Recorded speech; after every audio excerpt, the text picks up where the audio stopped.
বাবা, আমি আপনার নাম ধুলায় মিশাই নাই। আমি তো সহজ সরল, তাই সবাই আমাকে বোকা বানায়।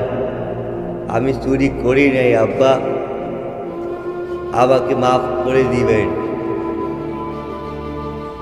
আমাকে সবাই বলদা বললে আপনার খারাপ লাগে, কিন্তু আব্বা আপনি বলদা বললে আমার আরো বেশি খারাপ লাগে।